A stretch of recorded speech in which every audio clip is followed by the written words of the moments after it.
السلام عليكم ورحمة الله وبركاته. الحمد لله رب العالمين، الصلاة والسلام على أشرف الأنبياء والمرسلين وعلى آله وأصحابه أجمعين. أما بعد فأعوذ بالله من الشيطان الرجيم. بسم الله الرحمن الرحيم. قل هو الله أحد الله الصمد لم يلد ولم يولد ولم يكن له كفوا أحد. صدق الله المولى العظيم. আলহামদুলিল্লাহ, আল্লাহ পাকের মেহেরবানি, আল্লাহ পাকের ইহসান। আল্লাহ সুবহানাহু ওয়া তাআলা আমাদেরকে আমাদের আল আকিদাতুল হাসানা, আল আকিদাতুত তাহাউইয়া এর নবম দাস শুরু করার তৌফিক দান করেছেন। তো আমরা যে বিষয়টা নিয়ে আলোচনা করছিলাম, যে শাইখ রাবি রাহিমাহুল্লাহ ওনার যে কিতাব আল ইনতিবাহাতুল মুফিদা লিহাল্লিল ইশতিবাহাতিল জাদিদা, এই কিতাব যেটা, তো সেই কিতাব থেকেই আমরা কিছু সূত্র বর্ণনা করেছি। এবং শেষ সূত্র যেটা ছিল সেটা হচ্ছে যে আকল এবং নকলের সমন্বয়ের জন্য কিছু সূত্র, যে কোন ক্ষেত্রে নকলকে প্রাধান্য দিতে হবে, কোন ক্ষেত্রে আকলকে প্রাধান্য দিতে হবে। তো সেই সূত্রের মধ্য দিয়ে উনি দেখালেন, যখন কোনো একটা নকল অকাট্য হয়, সন্দেহাতীতভাবে প্রমাণিত হয় একটা রিপোর্ট, এর বিপরীতে সন্দেহাতীতভাবে প্রতিষ্ঠিত কোনো আকলি দলিল থাকতে পারে না, কারণ দুইটা সত্য একসাথে এক্সিস্ট করতে পারে না, দুইটা সত্য পরস্পর বিপরীত হতে পারে না। এটা একটা বিষয়। ২ নম্বর হলো, যখন এমন হয় যে রিপোর্ট যেটা এটা অকাট্য, মানে নকলি দলিল যেটা, সেটা কোরআন এবং সুন্নাহ সেটা অকাট্য, সন্দেহাতীত, নিশ্চিত আমরা এটার সুবুতও নিশ্চিত এবং এটার দালালাও নিশ্চিত। মানে এটা যে কোরআনের আয়াত বা এটা যে হাদিস, রসুলের হাদিস, এটা আল্লাহ পাকের তরফ থেকেই এসেছে আর রসুলের কথা থেকেই এটা ইয়াকিনি, কোনো সন্দেহ নেই।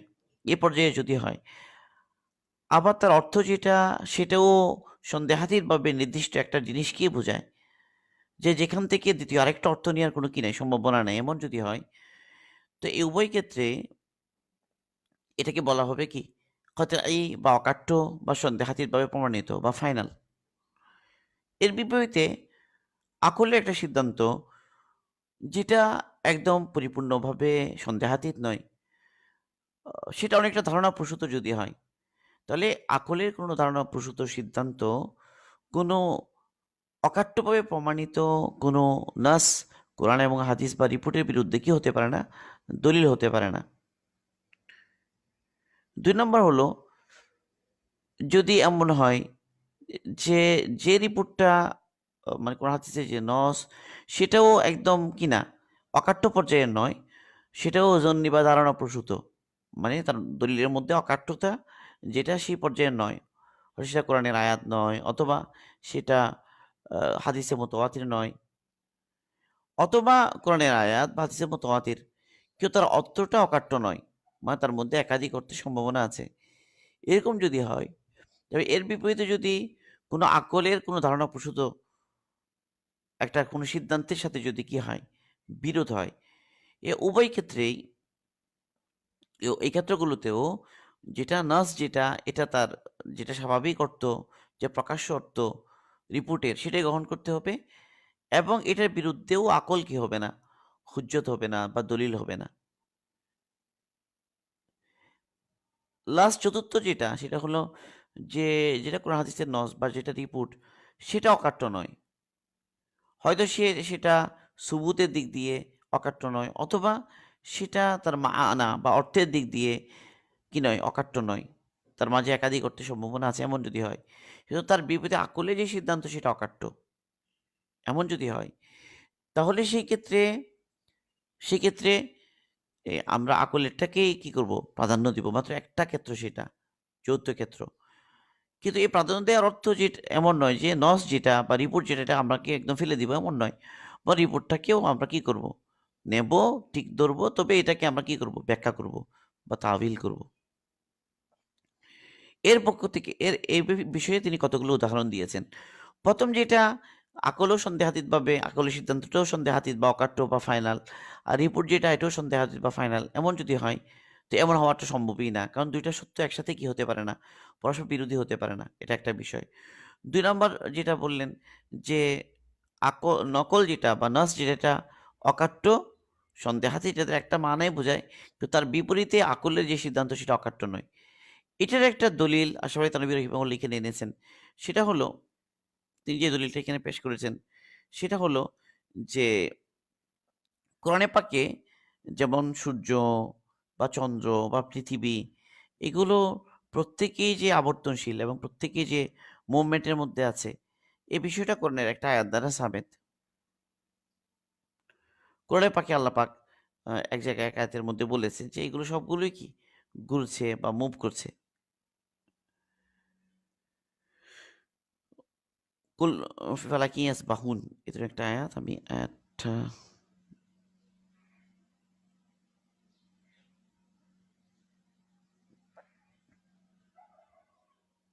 মানে আকল যেটা আম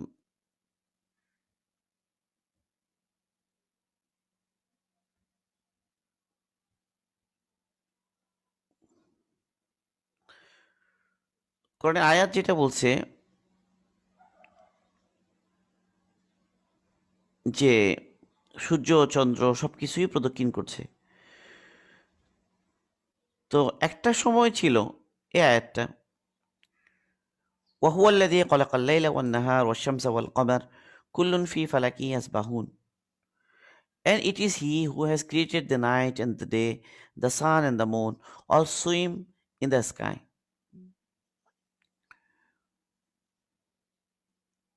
হুয়াল্লাযী খালাকাল লাইলা ওয়ান নাহার, আল্লাহ পাকই সত্তা, যিনি সৃষ্টি করেছেন রাত এবং দিন। ওয়াশ-শামসা ওয়াল কমার, সূর্য এবং চন্দ্র। কুল্লুন ফি ফালাকি ইয়াসবাহুন, প্রত্যেকেই নিজের ওখানে কক্ষপথের মধ্যে কি হচ্ছে, সঞ্চালন করছে বা মুভ করছে, নড়াচড়া করছে, প্রত্যেকেই ঘুরছে বা প্রত্যেকে একটা লক্ষ্যপানে ছুটে চলেছে। তো এই ব্যাপারে কিন্তু মানে বিজ্ঞানের যে সিদ্ধান্তগুলো বা আকলের সিদ্ধান্তগুলো বারবার পরিবর্তন হয়েছে। তারা ১ম এ একটা সময়ে মনে করা হতো যে পৃথিবী স্থির এবং সূর্য ঘুরে। এরপরে একটা পর্যায়ে মনে করা হতো যে পৃথিবী ঘুরে, সূর্য স্থির। কিন্তু এখন মোটামুটি সায়েন্সের সিদ্ধান্ত হলে সবগুলোই ঘুরে। সবগুলো একটা কক্ষপথে ঘুরছে। কিন্তু ধরেন এই আকলের সিদ্ধান্তগুলো, আকল, আকল যে বলতো যে পৃথিবী স্থির, ১ম এ বলতো যে পৃথিবী স্থির। আকল মনে করেছে পৃথিবীকে স্থির দেখে এবং সূর্য ঘুরছে এটা দেখে, সূর্য উদয় হচ্ছে, অস্ত যাচ্ছে। তো একটা সময়ে আকল তার অবজারভেশন, যেটা তার সামনে দেখা, যতটুকু সে দেখছে, ততটুকুর উপর আকল মনে করেছে কি যে পৃথিবী স্থির, সূর্য ঘুরছে। তো একটা পর্যায় পর্যন্ত মানুষের ধারণা এতটুকুই ছিল। কিন্তু কোরআন সে ১৪ বছর আগে থেকেই যে নস যেটা আমাদের রিপোর্ট, সেটা হলো কি প্রত্যেকেই ঘুরছে। প্রত্যেকেই, কুল্লুন ফি ফালাকি ইয়াসবাহুন, সূর্য, চন্দ্র। সূর্যচন্দ্র, এখানে একটা প্রশ্ন হতে পারে যে, যে পৃথিবী ঘুরছে এটা কই আছে? একটা প্রশ্ন। আসলে পৃথিবী যে ঘুরছে এটা এই আয়াতের মধ্যে আছে। কেমনে?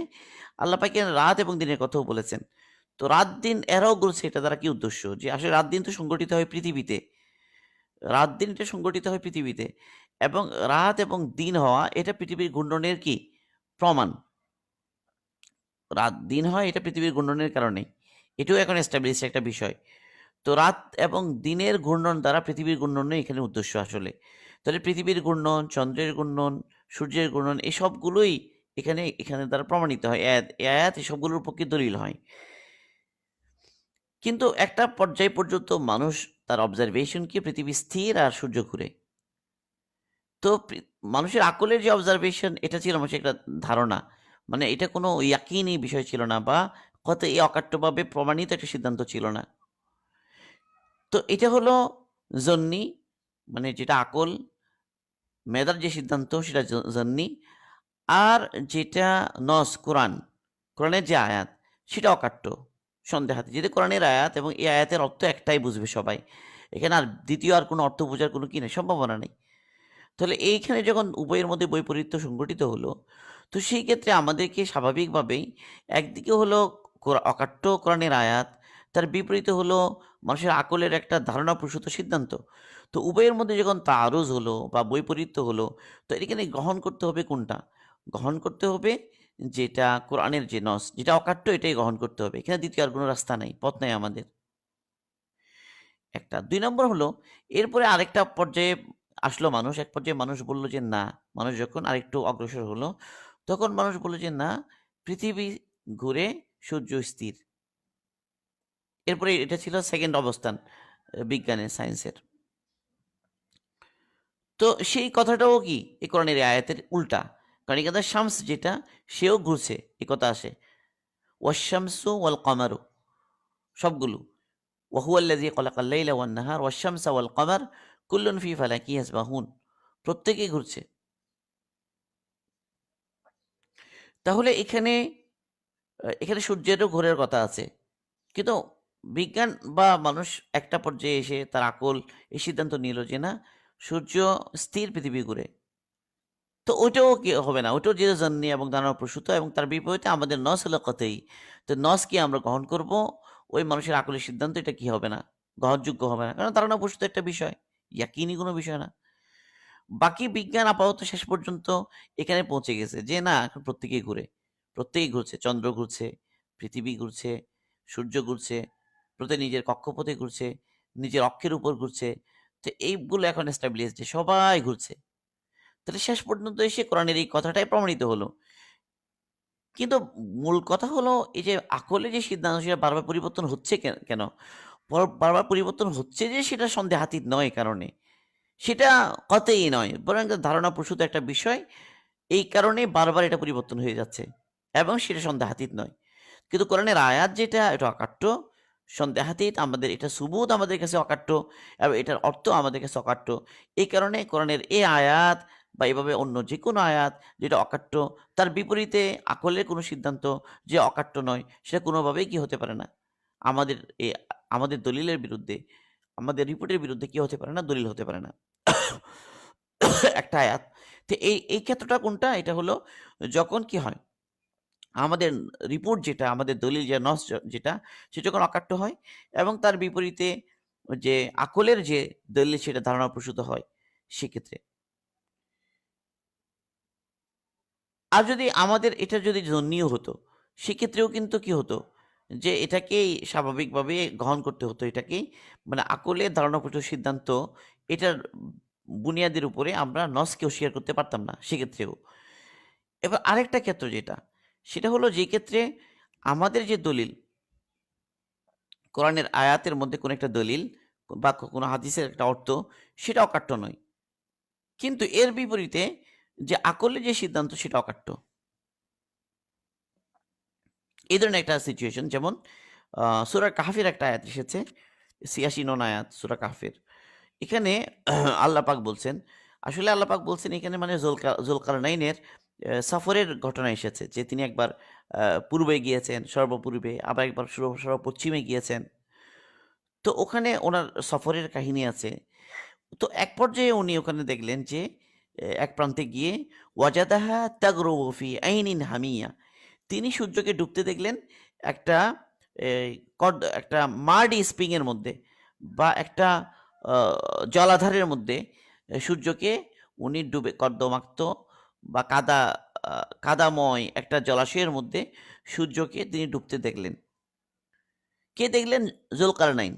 ওয়াজাদা, ওয়াজাদা এটা পেলেন। ওয়াজাদা মানে পাওয়া। ওয়াজাদা হা, হা দ্বারা উদ্দেশ্য হলো সূর্য। সূর্যকে পেলেন তাগরুবু ডুবছে ফি আইনিন হামিয়াতিন। একটা মানে কাদাযুক্ত, মানে কাদায় ভরা এরকম একটা জলাশয়ের মধ্যে সূর্যকে ডুবতে তিনি দেখলেন। কে দেখলেন? যুলকারনাইন। তো এটা হলো কোরআনের আয়াত। এখন কোরআনের এই আয়াতের মাআনা যেটা, অর্থ যেটা, তো এই অর্থের মধ্যে কি আছে? অর্থটা অকাট্য নয় যে এটা দ্বারা অকাট্যভাবে এই মানা নেয়া, অর্থ নেয়া যে সত্যি সূর্যই ডুবছিল। এটা নয়। বরং এটা এখান থেকে একটা অর্থ ঐরকম মনে হয় আরকি যে সূর্যকে তিনি ডুবতে দেখলেন। কে দেখলেন? যুলকারনাইন। এখন যুলকারনাইনের দেখা, তিনি এভাবে দেখছেন। এখন তার বিপরীতে আমরা মানে আকলের সিদ্ধান্ত কি? এখন আমরা জানি যে পৃথিবী সূর্যের চারপাশে ঘুরে এবং সূর্য উঠে, সূর্য ডুবে। আসলে সেটা মানে পৃথিবীর ঘূর্ণনের কারণে আমাদের কাছে এরকম মনে হয়। এবং সূর্য অনেক বড় পৃথিবীর তুলনায় এবং অনেক দূরে, এবং পৃথিবী এবং সূর্যের মাঝখানে বিশাল এক ডিসট্যান্স আছে। তাই না? আম তো এবং সূর্য অনেক বড়।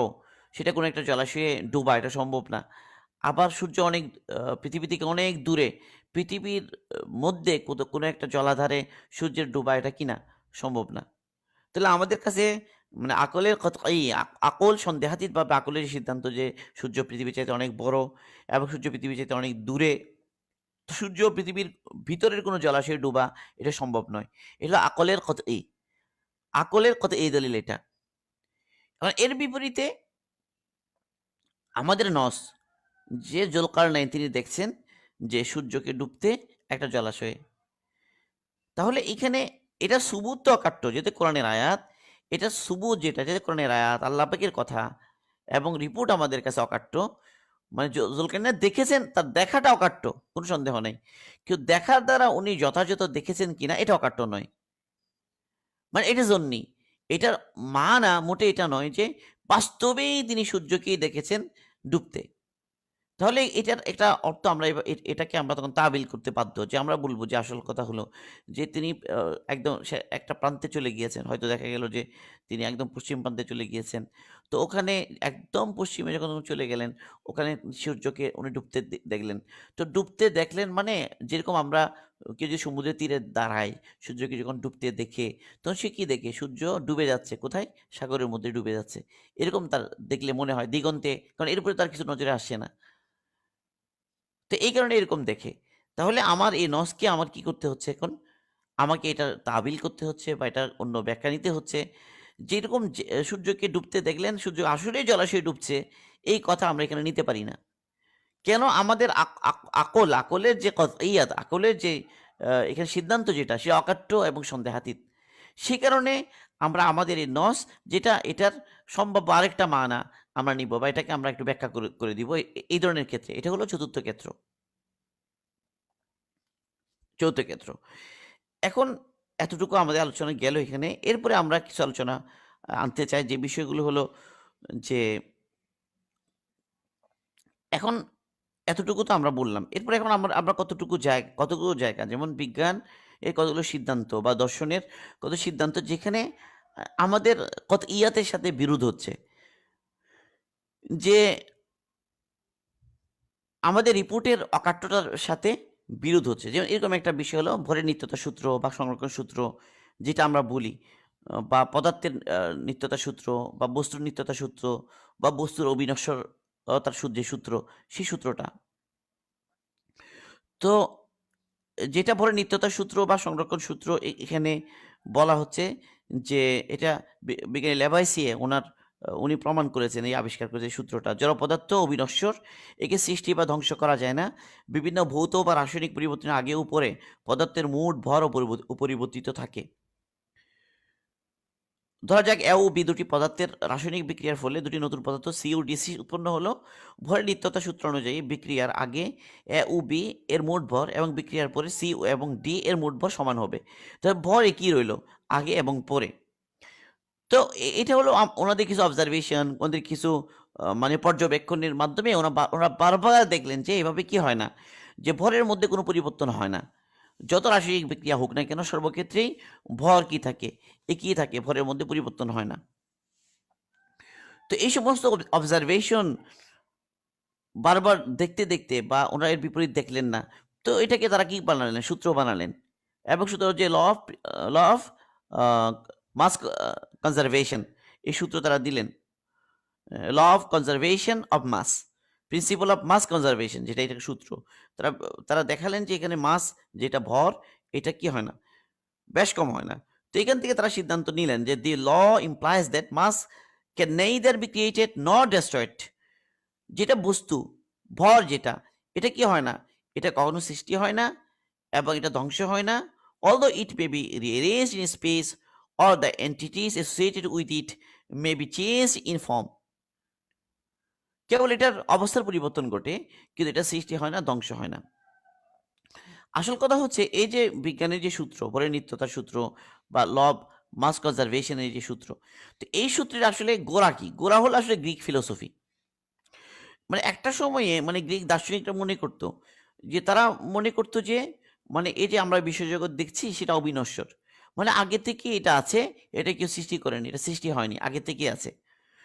তো ওই সময়ে তারা গ্রিক ফিলোসফি তাদের ইম্পর্টেন্ট আইডিয়া এটা ছিল, নাথিং কামস ফ্রম নাথিং, কোনো জিনিস কোনো কিছু জিনিসের সৃষ্টি হয় না।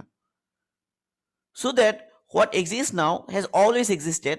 No new matter can come into existence while there was none before. An explicit statement of this, along with the further principle that nothing can pass away into nothing, is found in Empedocles, 4th century. For it is impossible for anything to come to be from what is not, and it cannot be brought about or heard of that what is should be utterly destroyed. মোট কথা তারা এই সমস্ত philosophy আগে তারা ধরে নিয়েছে যে নাথিং কামস ফ্রম নাথিং, একদম জিরো থেকে কোনো জিনিস সৃষ্টি হয় না, শূন্য থেকে কোনো জিনিস সৃষ্টি হওয়া সম্ভব না। মানে একসময় কিছু ছিল না, সেখান থেকে কিছু সৃষ্টি হবে, এটা সম্ভব না। এটা হলো তাদের কথা, তাদের প্রিন্সিপল, বা তারা তাদের বিভিন্ন অবজারভেশনের মাধ্যমে তারা একটা সিদ্ধান্তে পৌঁছলো, ভরের নিত্যতা সূত্র হিসেবে যেটাকে তারা পেশ করছে। আবার একই জিনিসটা আবার শক্তির নিত্যতা সূত্রের ব্যাপারেও আছে। পরে আবার আইনস্টাইনের একটা ল আছে ইকুয়াল টু এমসি স্কোয়ার, ওটা এসে আবার কিছু পরিবর্তন ঘটালো চিন্তার মধ্যে। কনজারভেশন অফ এনার্জির মধ্যেও একই কথাটা আছে যে শক্তি কি হয় না, শক্তি সৃষ্টি বা ধ্বংস হয় না। এটা যেটা মানে এনার্জি কনজারভেশনের যে সূত্র, কনজারভেশন অফ এনার্জি যে সূত্র, মানে এটা কখনো কি হয় না, টোটাল শক্তির পরিমাণের মধ্যে বেশ কম হয় না।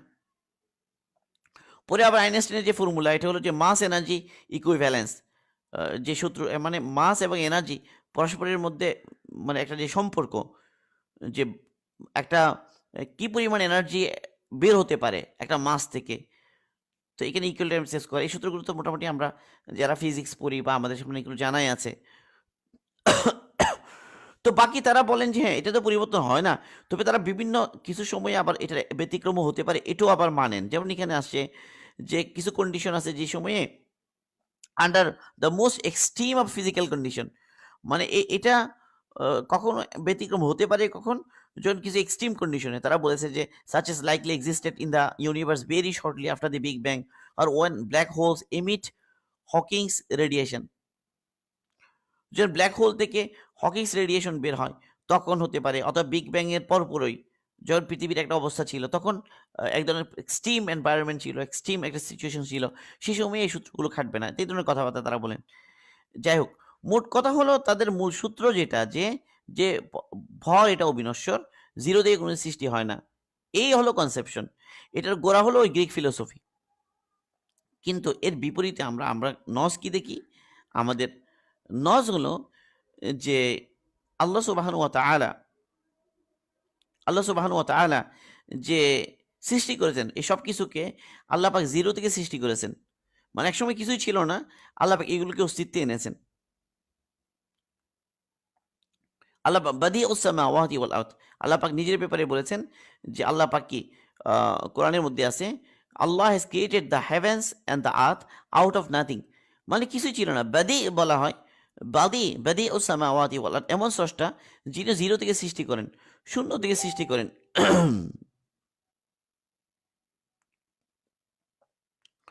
শূন্য থেকে সৃষ্টি করেন, জিরো থেকে সৃষ্টি করেন সবকিছু কি আল্লাহ পাক। এবং আল্লাহ রাসূল সাল্লাল্লাহু আলাইহি ওয়াসাল্লাম তিনি বলেছেন যে কানাল্লাহ ওয়ালাম ইয়াকুন মাহু শাই, আল্লাহ পাক ছিলেন এবং আল্লাহ পাকের সাথে আর কিছু ছিল না। Allah was and there was no other thing with হিম।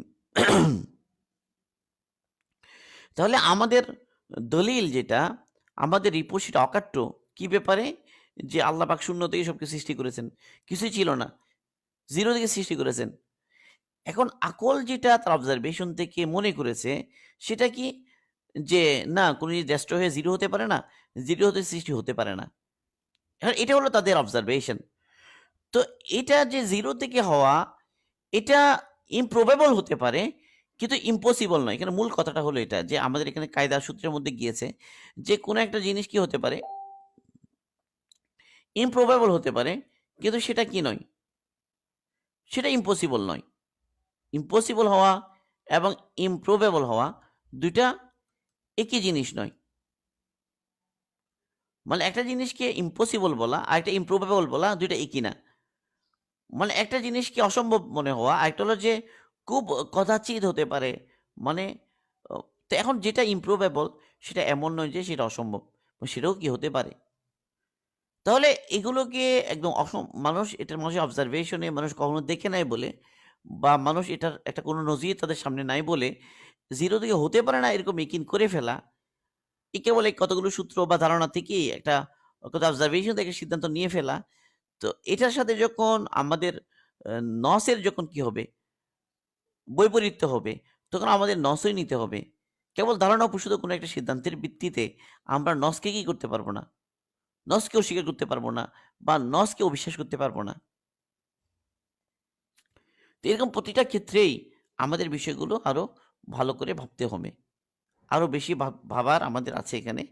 আমাদের কারণ হলো আমরা যদি বলি যে পদার্থ অবিনশ্বর, এটা যদি আমরা পৌঁছি এই সিদ্ধান্তে যে যেভাবে আ পদার্থকে অবিনশ্বর বলি, তো অবিনশ্বরতা এটা তো হলো যে কেবল আল্লাহ পাকের গুণ।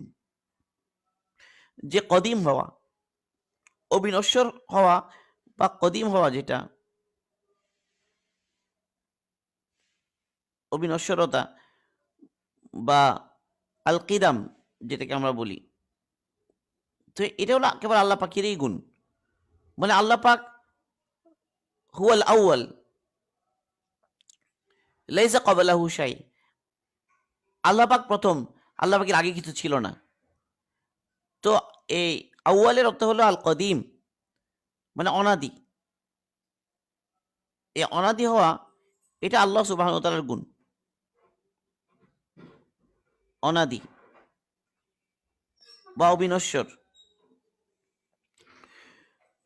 তো যদি বস্তুকে অনাদি মনে করা হয় বা এনার্জিকে অনাদি মনে করা হয়, তাহলে ব্যাপারটা কি হবে? ব্যাপারটা হবে যে আল্লাহ পাকের এই অনাদি হওয়া অবিনশ্বরতার যে গুণ আল্লাহ পাকের, সেই গুণের সাথে বস্তুও শরিক বা এনার্জিও শরিক। তো এটার হলে তো পুরো তৌহিদই থাকে না। তৌহিদই থাকে না। তাহলে আগের জামানাতে গ্রিক দার্শনিকরা তারাও মনে করত যে বিশ্বজগৎ এটা কদিম। কি হয়নি? এটা সৃষ্টি হয়নি। এরকম একটা তারা ধারণা করত একটা সময়ে। বা এখনো সেই ধারণাটারই মানে পরিবর্তিত রূপ বলে নিত্যতা সূত্র বা শক্তি নিত্যতা সূত্র এইসব সূত্র আকারে এখনো রয়ে গেছে। কিন্তু আমাদের এই কথাই দৃঢ়ভাবে বিশ্বাস করতে হবে যে আমাদের নস যেটা কথা বলে, আমাদের অকাট্য নস যা বলে, এটাই আমাদের কাছে মূল। এবং ওদের যে কথাগুলো বিজ্ঞান বা দর্শনের এই সমস্ত থিওরি বা এই ধরনের যেটা ধারণা, সেগুলো আমাদের অকাট্যতা থেকে আমাদেরকে সরাবে না। বরং আমাদের অকাট্যতার বিরুদ্ধে দলিল অকাট্যতার বিরুদ্ধে এগুলো কি হবে না? দলিল হবে না।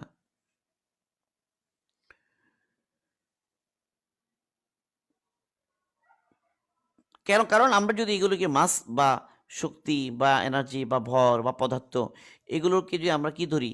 যে অবিনশ্বর ধরে নিই, কদিম ধরে নিই, তাহলে তো আল্লাহ পাকের যে কিদাম গুণ আছে, কদিম হওয়া যে গুণ আছে আল্লাহ পাকের, সেই গুণটা কি হয়? সেই গুণটা কি হয়? প্রশ্নবিদ্ধ হয়। এবং আল্লাহ পাকের যে তৌহিদের মানে কি হয়? তৌহিদ যেটা, এটা প্রশ্নের সম্মুখীন হয়। তো এইজন্য আমরা আমরা এটাই বলব যে আল্লাহ সুবহানাহু ওয়া তাআলা তিনিই একমাত্র কদিম। তিনিই সবকিছু সৃষ্টি করেছেন। এবং আল্লাহ পাকের সৃষ্টি করার জন্য শূন্য থেকেও আল্লাহ পাক সৃষ্টি করতে পারেন। শূন্য থেকে সৃষ্টি হওয়া এটা অসম্ভব নয়। এবং কোন জিনিসকে আবার 0 বানিয়ে ফেলা এটা আল্লাহ পাকের জন্য কি নয়? অসম্ভব নয়। আল্লাহ সুবহানাহু ওয়া তাআলা আমাদেরকে এই বিষয়গুলো উপলব্ধি করার বোঝার তৌফিক দান করুন। যে এভাবে সর্বক্ষেত্রেই যখন আমাদের কথা এই দলিলের সাথে বা আমাদের দলিলটা জন্নি হলেও ধারণাপ্রসূত হলেও এটার বিপরীতে যদি কোনো বিজ্ঞান বা দর্শনের এমন কোনো থিওরি চলে আসে যেটা কি নয়, যেটা একদম অকাট্য নয়, সন্দেহাতীতভাবে প্রমাণিত নয়, বরং একটা ধারণাপ্রসূত সিদ্ধান্ত, তাহলে সেটা যেন আমার বিশ্বাসকে চ্যালেঞ্জ না করে।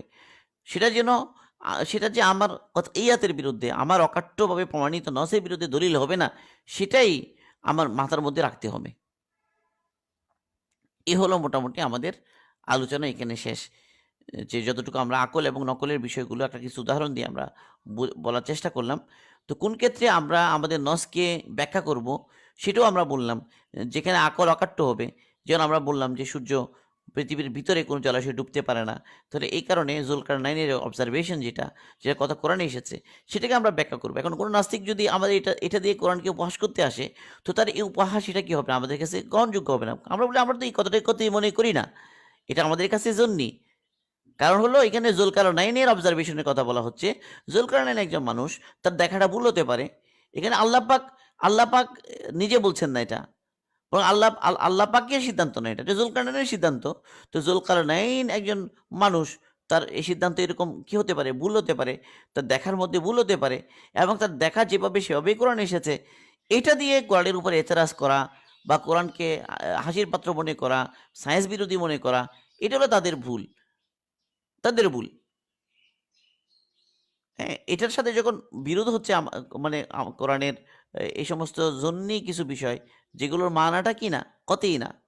সুবুত কতই, কিন্তু তার মানা কতই না। কোরআনের আয়াত দ্বারা এই কথা মোটেই দাবি করা উদ্দেশ্য নয় যে সূর্য পৃথিবীর ভিতরে কোনো জলাশয়ে ডুবে। না, এটা কোরআনের এখানের উদ্দেশ্য সেটা মোটেই নয় এখানে। তাহলে আমরা তখন এই সমস্ত সিচুয়েশনের ক্ষেত্রে তখন আমাদের নসকে আমরা তাবিল করতে পারবো। যেখানে অকাট্য হয়ে যায় কোথায়? যে আকলের অকাট্যতার বিপরীতে যখন আমার নস দাঁড়িয়ে যায়। সেগুলো কিছু ক্ষেত্র হতে পারে কখনো, কখনো। কিন্তু যেখানে মানে বিজ্ঞান এবং দর্শনের যে থিওরি বা তথ্য এটা ধারণা প্রসূত যত সন্দেহভাবে প্রমাণিত নয় এ পর্যায়ের বা সেটা তখন কোরআনের যেটা জন্নিয়তকেও এসে রদ করতে পারে না, কতইয়াতকে তো রদ করতে পারেই না। আল্লাহ পাক আমাদেরকে এই বিষয়গুলোকে বোঝার তৌফিক দান করুন। মানে আমার বিশ্বাস যেন ধাক্কা না খায়। আমার আকীদা যেন কি না খায়, ধাক্কা না খায় এই সমস্ত সিচুয়েশনে। এবং আমরা এরকম কিছু দেখলেই অমনি মানে দুর্বল হয়ে যাওয়ার কোনো ব্যাপার না। বরং আমাকে ভালো করে দেখতে হবে। তাহলে যখনই এই ধরনের কোনো বিষয় আমাদের সামনে চলে আসবে, ধরা যাক যে বিজ্ঞানেরই কোনো থিওরি চলে আসলো, কোনো সায়েন্সের কোনো সূত্র, বিজ্ঞানের কোনো সূত্র চলে এলো, বিজ্ঞানের কোনো সূত্র আমাদের সামনে চলে এলো, তাহলে আমরা কি দেখব? যখন সূত্র এসে যাবে, ১ম এ আমাদের দেখতে হবে সেটা কি সেটি কি অকাট্য?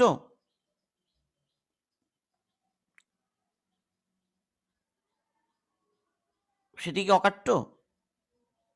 এটা হলো ১ম কথা। সেটি অকাট্য কিনা? এবং তার বিপরীতে আমার যে নস, সেটার পজিশন কি? এটাও আমার দেখতে হবে। যে এটার যে তাআরুজ হচ্ছে, বিরোধ হচ্ছে কোরআনের কোনো আয়াতের সাথে অথবা হাদিসের সাথে, তো আমাদের দেখতে হবে যে আমাদের নস যেটা, সেটা কি অকাট্য? ২ টা যদি অকাট্য হয়, এটা যে ২ টা তো কখনো একসাথে অকাট্য হবে না। বিজ্ঞানেরটাও অকাট্য বলি, আবার আমাদের সায়েন্সটাও অকাট্য বলি। আমাদের কোরআনের কোনো একটা অকাট্যতার বিপরীতে যদি দাঁড়িয়ে যায়, তাহলে ১ম এই বলতে হবে যেকোনো একটা ভুল। কোনটা ভুল হবে তাহলে? তাহলে বিজ্ঞানের সূত্রটাই ভুল হবে। এটা অকাট্য নয়। তারা এটাকে এমন হবে যে ইমপ্রবেবল কে ইম্পসিবল মনে করে বসে গেছে। তো সেটাই চ্যালেঞ্জ হবে সেখানে। বেশিরভাগ ক্ষেত্রে এরকম দেখা যায়। আর কোনো ক্ষেত্রে আমারটা অকাট্য নয় বা কোরআন হাদিসের কোনো একটা রিপোর্ট এটা অকাট্য নয়, এটা জন্যি ধরা যাক। এটা মানা, অর্থ এটা জন্যি। এটা অন্য ব্যাখ্যার অন্য কিছু হওয়ারও পসিবিলিটি আছে। সেক্ষেত্রে যদি বিজ্ঞানের কোনো বিষয় দাঁড়িয়ে যায়, কিন্তু বিজ্ঞানেরটাও যদি জন্যি হয়, ধারণা প্রসূত হয়, সেক্ষেত্রেও আমার নস যেটাকে আমি প্রাধান্য দিব। সেক্ষেত্রেও আমি বিজ্ঞানের একটা কথা শুনেই আমি নড়ে যাব না, সরে যাব না, সন্দেহ করব না। হ্যাঁ, কোনো ক্ষেত্রে যদি আকলের কোনো একটা সিদ্ধান্ত অকাট্য হয়, আসলেই অকাট্য, সত্যি অকাট্য। আর আমার যেটা নস সেটা কি? সেটার মধ্যে জান্নিয়াত আছে। যেমন এখন যেটা গেল যে ওয়াজাদাহা আ মানে তাগরুবু ফি হামিয়াতিন, যেটা এখন গেল। যে সূর্যকে ডুবতে দেখলেন যে আ এই ইয়ার ভিতরে একটা কর্দমাক্ত বা কাদাযুক্ত একটা জলাশয়ের মধ্যে জুলকারনাইন দেখলেন। ওয়াজাহা তাগরুবু ফি হামিয়াতিন, এই যেটা আয়াতটা গেল। ওয়াজাদাহা তাগরুবু ফি আইনিন হামিয়া। এটা দেখলেন। তাহলে এটা যেহেতু কতই নয়, আর মানে মানুষের যেটা আকলের সিদ্ধান্ত এটা কতই বা সায়েন্সের, তো সেটা আমরা এটাকে তখন তাবিল করব। এটা একটা মাত্র ক্ষেত্র যেখানে মানে ওটা কি হতে পারে? মোকাদ্দাম হতে পারে। আল্লাহ সুবহানাহু ওয়া তাআলা আমাদেরকে বিষয়গুলো ভালোভাবে বুঝার, উপলব্ধি করার তৌফিক দান করুন। তো আমরা এখানেই মোটামুটি এই আলোচনাটা শেষ করতে চাচ্ছি।